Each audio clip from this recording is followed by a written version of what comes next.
Thank you to the Masters of Fate Patreon members who have suggested this fantastic topic. If you too would like to become a Master of Fate, then consider donating to the Patreon. There's a link in the description below for you to check out.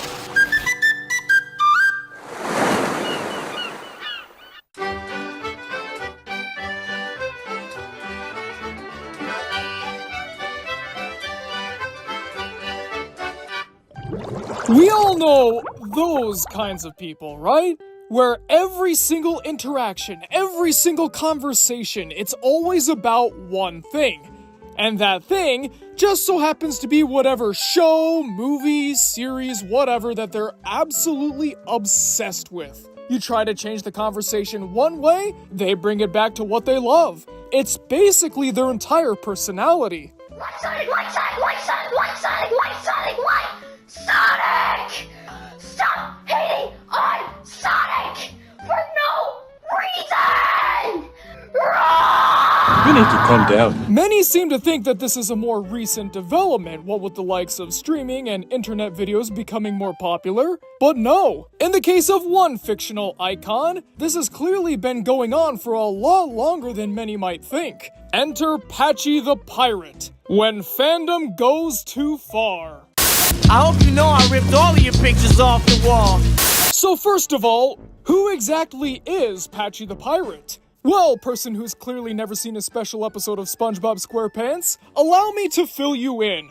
According to Patchy himself, he is SpongeBob's #1 fan and the president of the official SpongeBob SquarePants fan club, which he just so happens to be the founder of, and also just so happens to be the person who gave himself that title. Every single thing in Patchy's life has to revolve around SpongeBob. His room is designed like SpongeBob, all of his conversations revolve around SpongeBob, his adventures always tie into SpongeBob in some way. To him, SpongeBob is something of an idol. His daily purpose is to revolve around this show. At some point, he was able to get the attention of Nickelodeon executives, who gave him a special spot on the series, allowing him to be the host for certain special episodes like Party Pooper Pants, Ugh, or Friend or Foe.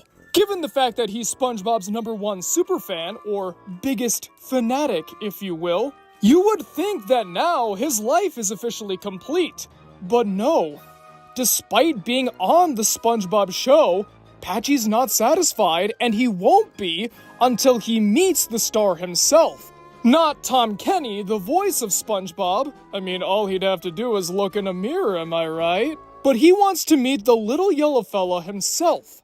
Even though, as Truther Square points out, in Patchy's universe, SpongeBob doesn't exist.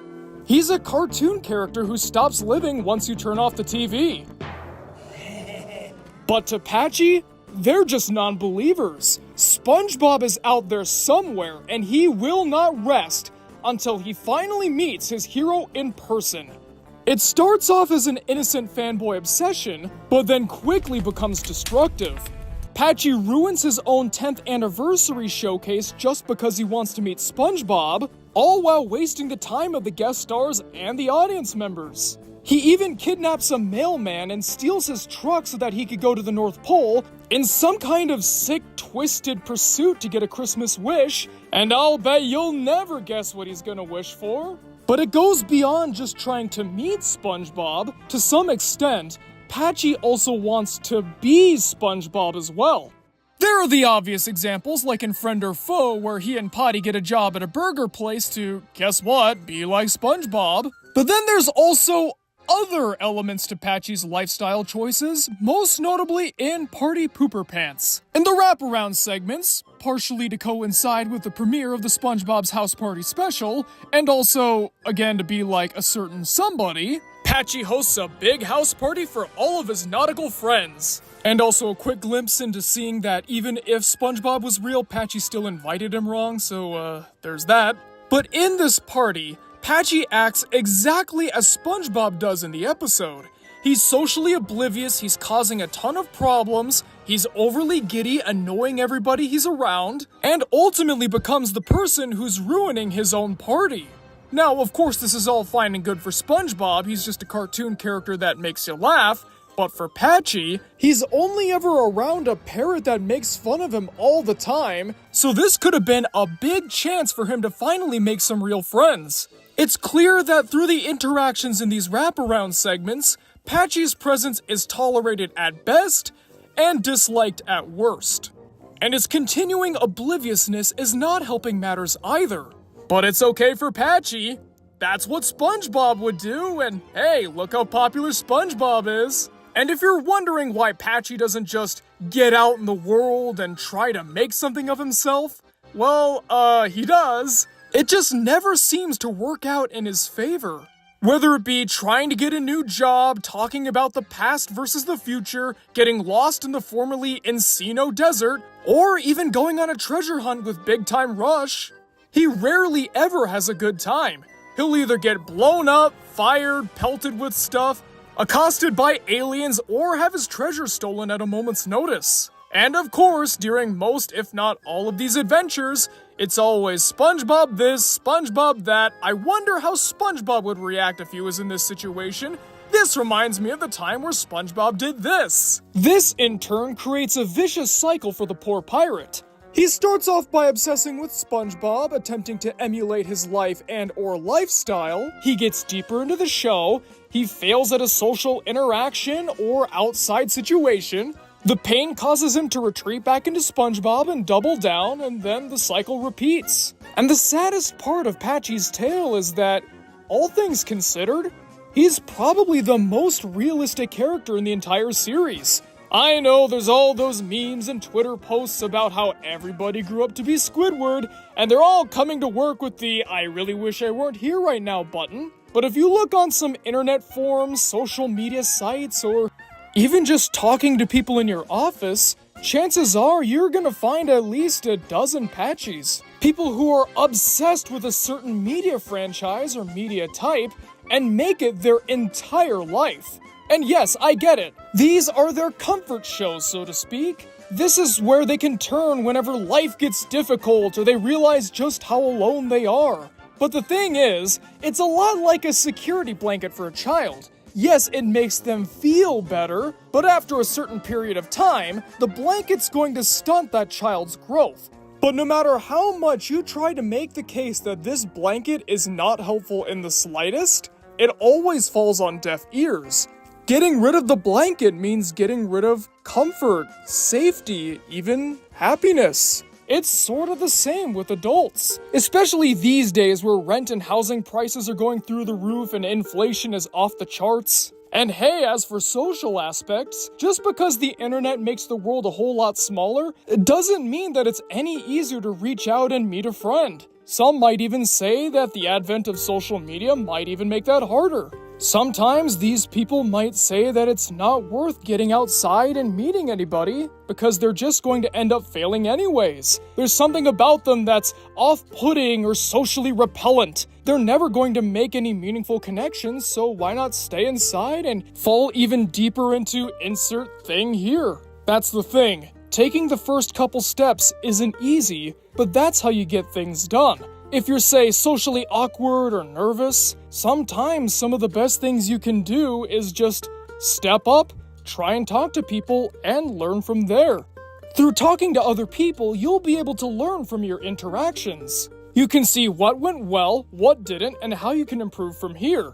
I should know, I was kind of the same way growing up. I'm a socially anxious person in general, and back in my awkward phase where I went to a terrible school and didn't have a lot of friends, I fell into the same traps that Patchy and his real-world counterparts did as well. But I got better by taking steps out of my comfort zone and learning to grow little by little. The first step may be the hardest, but it's also the most important. And unfortunately, no matter how bad Patchy's life gets, no matter how much his solitary friend insults him, and no matter what great opportunity may arise, like, oh, I don't know, getting to host a 10th anniversary special for one of the biggest cartoons to ever exist, Patchy's self-destructive behavior, constantly being rooted to his comfort show, ruins any chance he has of getting a better life. You can't just wait around for things to get better. You've got to take matters into your own hands, or, hook. There's nothing to do except take the initiative, get out there, try and do something. You can always love this series and to some extent be engrossed by it, but having it consume your whole life, making every single spare moment you have revolving around this one thing, that's not healthy. And in the case of Patchy, it's self-destructive. So if you've seen that you're catching on to some of these Patchy-ish tendencies or character traits, just know that it's not too late. Your comfort thing will still be there to help you recharge at the end of the day, but making your entire life revolve around nothing but that means that you're gonna end up getting a life just like Patchy's. One spent alone with negative reinforcement, and one that causes even the most minor things like a SpongeBob wonk cycle sending you over the edge. Don't let yourself become stunted in your growth, or trying and failing to emulate your favorite character. Be yourself, and show the world just how great you can be. As funny or as charming as his antics might be, remember that no person should want to be a Patchy. It's not going to end well for you. It never does. And that's where I would normally end the video, but now I've got to talk about the SpongeBob 20th anniversary, where it turns out SpongeBob actually does exist, and Patchy gets to meet him anyways. I already don't like modern SpongeBob all that much, but then there's this. I don't know, it just kind of felt like it was rushing the Patchy character arc to an anticlimactic finish. I don't know, I just didn't feel right about it. But I guess this also proves my point. Now that Patchy has officially met SpongeBob, he's got nowhere else to go. He's a lot like Megamind. He finally accomplished his life's mission, and that's it. He's got nothing else to do, nothing to strive for, nowhere to grow into. Just back to more of the same for good old Patchy the Pirate. Well, folks, thanks for watching the video. What'd you guys think? Do you know a Patchy in your life? Or maybe you're the Patchy yourself?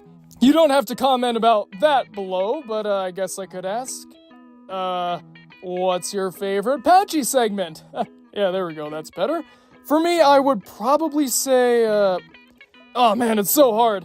I guess Christmas Who or Ugh. Both of those are great. Or The Sponge Who Could Fly, or Friend or Foe. Even Truth or Square, I don't hate those as much as most people do. I don't know, I'm kind of a sucker for Patchy. Wherever he gets thrown in, I kinda eat it all up. But what about you? Comment below and let me know, because I'm always excited to hear what you guys have to say. And now, it's time to thank our wonderful Patreon people, starting with our Masters of Fate. Brian Desero, Chan 11, Drew the Stew, Kev Messick, Platinum Bass, Quiet Chap, Ryan Williams, Sakamoto, Timey, Toko Blahuvian, and Woody Woo. And now for our executive producers, Albert Robinson, Blackjack, H.R. Hoffman, Indiscreet One, Kurt Bruenning, Leaf Storm, Ravioli Supremo, Unkale, Vanilla the Rabbit 98, and who else but Zane. If you two would like your name read at the end of every Media Mementos video, or if you'd like to make a request for a future video, then please consider donating to the Patreon. There's a link in the description below for you to check out. There's also a link to the Media Mementos Discord server as well, so feel free to stop on by and say hello. Alright folks, thanks for watching the video, and I'll see you guys next time. Look, I've been nice, I've stood for photos, signed every scrap of paper you pushed at me, but this No, you don't have to worry about training me. I know all your moves, your crime-fighting style, favorite catchphrases, everything! I am your #1 fan!